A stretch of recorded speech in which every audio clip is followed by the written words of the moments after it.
Sanibona bafethu uvana lo so isiphumile i-lineup ye-Orlando Pirates versus Mamelodi Sundowns. So iyona ke indlela le ucoach Abdeslam Wadu akhethe ukuline up ngakhona njengoba nibona nje ugoalkeeper wethu ubani uSipho Chain.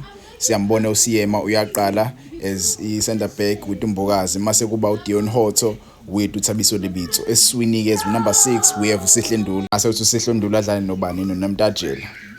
Nemtajela uyena ozodlala lapha adlale nobani futhi eswini noDansini. Isisu sethu bani uNemtajela uDansini noSihle Nduli.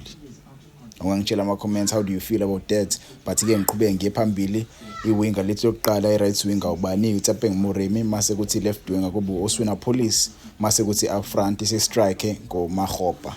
NeSundowns ke ikhiphile yayo line up njengoba niyibona nje bafethu Williams, Obas, uKekano, Cupido, uModiba, uMatthews, Abosales noShalulile many more. You can tell me in the comments how do you feel.